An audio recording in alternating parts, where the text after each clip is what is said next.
Baru akhirnya jatuh setelah kurang lebih 32 tahun berkuasa di Indonesia. Tahun 1998, bangsa Indonesia memasuki era baru, reformasi.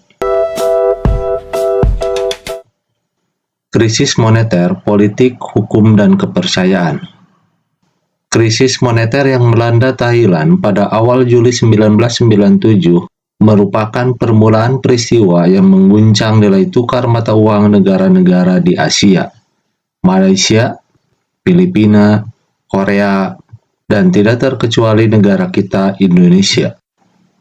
Rupiah yang berada pada posisi nilai tukar 2.500 per US dollar terus mengalami kemerosotan.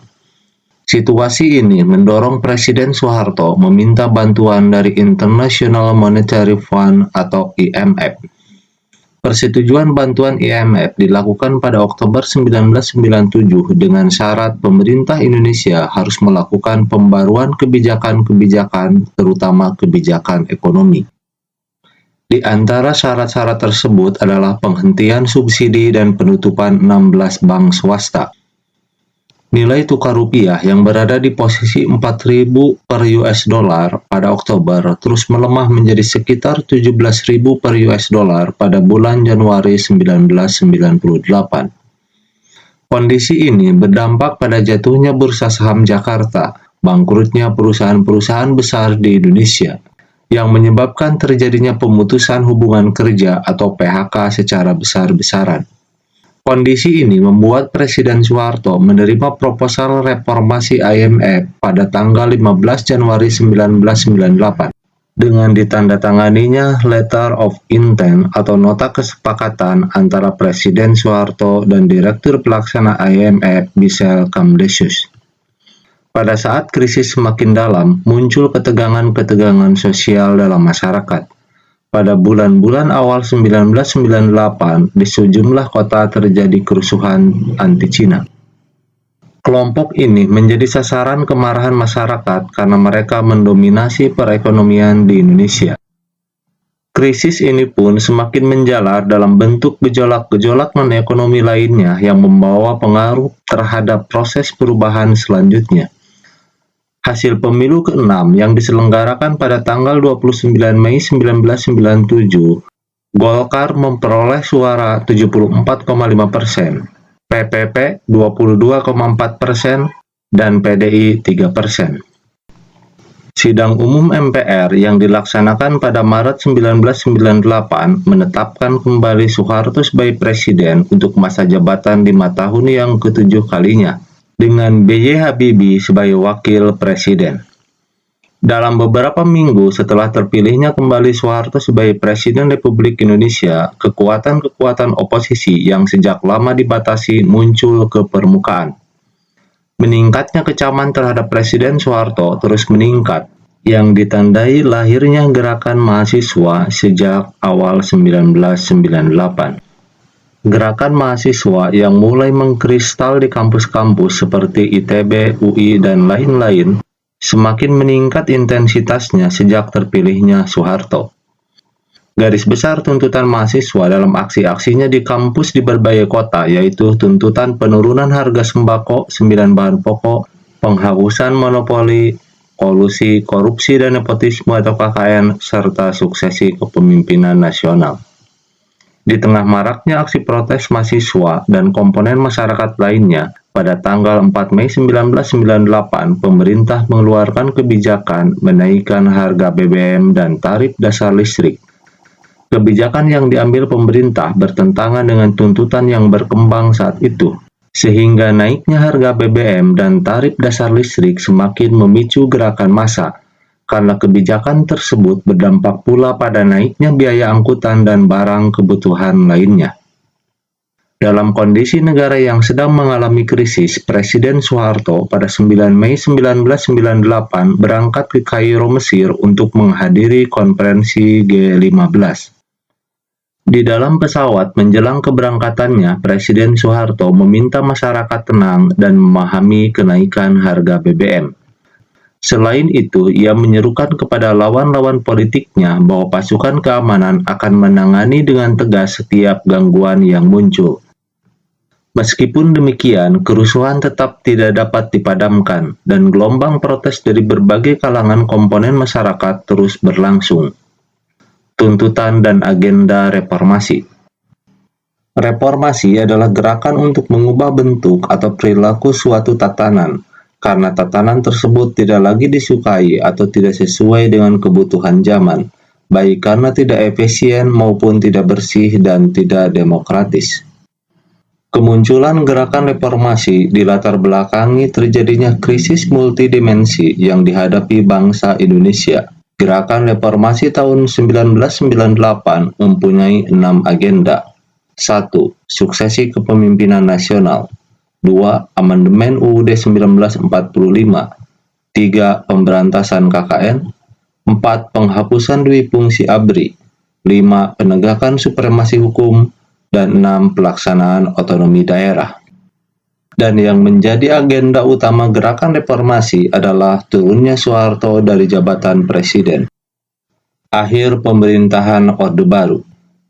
Pada tanggal 12 Mei 1998, 4 mahasiswa Universitas Trisakti, Jakarta, tewas tertembak peluru saat demonstrasi menuntut Soeharto mundur. Mereka adalah Elang Mulya, Heri Hertanto, Hendriawan Lesmana, dan Hafidin Royan. Mereka tertembak ketika ribuan mahasiswa Trisakti dan lainnya baru memasuki kampusnya setelah melakukan demonstrasi di gedung MPR. Penembakan aparat di Universitas Trisakti itu menyulut demonstrasi yang lebih besar. Pada tanggal 13 Mei 1998 terjadi kerusuhan, pembakaran, dan penjarahan di Jakarta dan Solo. Kondisi ini memaksa Presiden Soeharto mempercepat kepulangannya dari Mesir. Sementara itu, mulai tanggal 14 Mei 1998, demonstrasi mahasiswa semakin meluas. Bahkan para demonstran mulai menduduki gedung-gedung pemerintah di pusat dan daerah. Mahasiswa Jakarta menjadikan gedung DPR MPR sebagai pusat gerakan yang relatif aman. Ratusan ribu mahasiswa menduduki gedung rakyat, bahkan mereka menduduki atap gedung tersebut. Mereka berupaya menemui pimpinan MPR DPR agar mengambil sikap yang tegas. Akhirnya, tanggal 18 Mei 1998, Ketua MPR DPR Harmoko meminta Soeharto turun dari jabatannya sebagai presiden. Untuk mengatasi keadaan, Presiden Soeharto menjanjikan akan mempercepat pemilu. Hal ini dinyatakan setelah Soeharto mengundang beberapa tokoh masyarakat seperti Nurholis Majid dan Abdurrahman Wahid ke Istana Negara pada tanggal 19 Mei 1998. Akan tetapi, upaya ini tidak mendapat sambutan rakyat. Momentum Hari Kebangkitan Nasional 20 Mei 1998 rencananya digunakan oleh para tokoh reformasi untuk mengadakan doa bersama di sekitar Tugu Monas. Akan tetapi, rencana apel dan doa bersama batal karena 80.000 tentara bersiaga di kawasan tersebut. Di Yogyakarta, Surakarta, Medan, dan Bandung, ribuan mahasiswa dan rakyat berdemonstrasi. Ketua MPR DPR Harmoko kembali meminta Soeharto mengundurkan diri pada hari Jumat tanggal 20 Mei 1998, atau DPR MPR akan terpaksa memilih presiden baru. Bersamaan dengan itu, 11 Menteri Kabinet Pembangunan 7 mengundurkan diri. Presiden Soeharto akhirnya membacakan pernyataan pengunduran diri pada tanggal 21 Mei 1998 di Istana Negara, Jakarta. Soeharto mengundurkan diri dari jabatan presiden yang telah dipegang selama 32 tahun, kemudian digantikan oleh B.Y. Habibie. Sejak saat itu berakhirlah era Orde Baru dan memasuki sebuah era baru yang kemudian dikenal sebagai masa reformasi. A few minutes later. Periode ini disebut juga era reformasi. Gejolak politik di era reformasi semakin mendorong usaha penegakan kedaulatan rakyat dan bertekad untuk mewujudkan pemerintahan yang bersih dari kolusi, korupsi, dan nepotisme yang menghancurkan kehidupan bangsa dan negara. Memasuki masa reformasi, bangsa Indonesia bertekad untuk menciptakan sistem pemerintahan yang demokratis. Untuk itu, perlu disusun pemerintahan yang konstitusional atau pemerintahan yang berdasarkan pada konstitusi. Pemerintah konstitusional bercirikan bahwa konstitusi negara itu berisi a. adanya pembatasan kekuasaan pemerintahan atau eksekutif, dan b. jaminan atas hak asasi manusia dan hak-hak warga negara.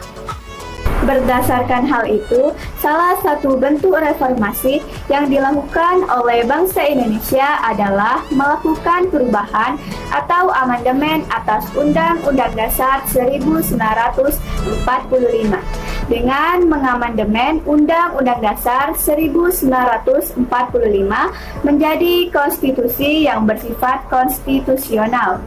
Diharapkan dapat terbentuk sistem pemerintahan yang lebih baik dari yang sebelumnya. Amandemen atas Undang-Undang Dasar 1945 telah dilakukan oleh MPR sebanyak 4 kali, yaitu pada tahun 1999, 2000, 2001, dan 2002. Perubahan UUD 1945 pada hakikatnya tidak mengubah sistem pemerintahan Indonesia, baik sebelum maupun sesudah perubahan.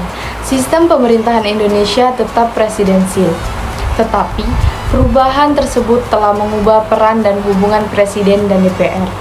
Jika dulu Presiden memiliki peranan yang dominan, bahkan dalam praktiknya dapat menekan lembaga-lembaga negara yang lain. Kini, UUD NRI tahun 1945 memberi peranan yang lebih proporsional atau berimbang terhadap lembaga-lembaga negara. Begitu pula kontrol terhadap kekuasaan presiden menjadi lebih ketat. Selain itu, perubahan Undang-Undang Dasar 1945 juga mengubah struktur ketatanegaraan Indonesia jika dibandingkan dengan Undang-Undang Dasar 1945 sebelum diubah, maka UUD NRI 1945 terdapat penghapusan dan penambahan lembaga-lembaga negara. Untuk lebih jelasnya, berikut dipaparkan perubahan-perubahan mendasar dalam ketatanegaraan Indonesia setelah perubahan Undang-Undang Dasar 1945, yaitu A. Kedaulatan di tangan rakyat dan dilakukan menurut Undang-Undang Dasar Pasal 1 Ayat 2. B. MPR merupakan lembaga bikameral, yaitu terdiri dari anggota DPR dan anggota DPD. Pasal 2 Ayat 1. C. Presiden dan Wakil Presiden dipilih langsung oleh rakyat. Pasal 6A Ayat 1. D. Presiden memegang jabatan selama 5 tahun dan dapat dipilih kembali dalam jabatan yang sama untuk 1 kali masa jabatan. Pasal 7. E. Pencantuman hak asasi manusia. Pasal 28A sampai 28J. F. Penghapusan DPA sebagai lembaga tinggi negara. G. Presiden bukan mendataris MPR. H. MPR tidak lagi menyusun GBHN. I. Pembentukan Mahkamah Konstitusi atau MK dan Komisi Yudisial atau KY. Pasal 24B dan 24C. J. Anggaran pendidikan minimal 20%. Pasal 31 ayat 4. K. Negara kesatuan tidak dapat diubah. Pasal 37 ayat 5. Saat ini, persatuan dan kesatuan bangsa Indonesia dimaknai sebagai rasa kebersamaan, toleransi, dan bersikap saling menolong. Contoh sikap memperkokoh persatuan dan kesatuan bangsa yakni sebagai berikut. 1. Menghargai orang beribadah sesuai keyakinannya. 2. Membantu orang yang membutuhkan karena terkena bencana tanpa memandang ras, suku, bahasa, agama, dan budaya. 3. Menanamkan sifat tolong-menolong. Dan 4. Saling menghormati perbedaan antara sesama manusia. 5. Musyawarah dalam pengambilan keputusan. Dan 6. Menjunjung tinggi demokrasi. 7. Menghargai pendapat orang lain. 8. Turut serta dalam penegakan hukum, pertahanan, dan keamanan. Persatuan dan kesatuan bangsa sangat penting bagi bangsa Indonesia karena dapat menjaga keutuhan serta keamanan negara. Adanya persatuan dan kesatuan dapat menghindari Indonesia dari terjadinya konflik dan perpecahan. Selain itu, persatuan dan kesatuan merupakan salah satu prinsip dasar negara Indonesia. persatuan dalam konteks bangsa Indonesia dapat dimaknai sebagai persatuan yang utuh antara wilayah dan masyarakat Indonesia dalam satu ikatan yang disebut Negara Kesatuan Republik Indonesia. Jadi kesimpulannya, ada kalanya persatuan dan kesatuan bangsa Indonesia begitu kukuh, tetapi ada pula masa ketika dinamika persatuan dan kesatuan bangsa mendapat ujian ketika dihadapkan oleh berbagai macam gerakan pemberontakan yang ingin memisahkan diri dari NKRI. Segala bentuk teror yang bisa berdampak munculnya perpecahan di kalangan masyarakat Indonesia sudah banyak terjadi dalam sejarah Indonesia hingga saat ini. Namun, sebagai generasi bangsa, kita patut bersyukur ancaman atau gangguan tersebut tidak membuat NKRI menjadi lemah, tetapi semakin kukuh dan berkembang hingga sekarang.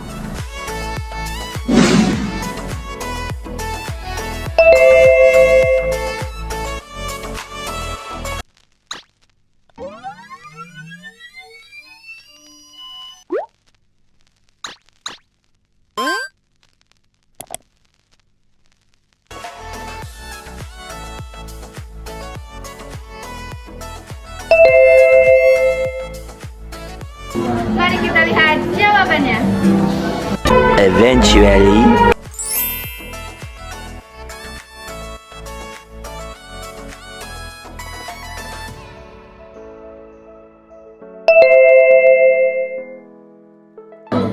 Mari kita lihat jawabannya. eventually,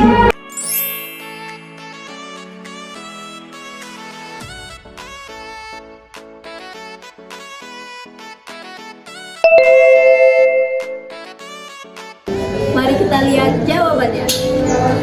eventually,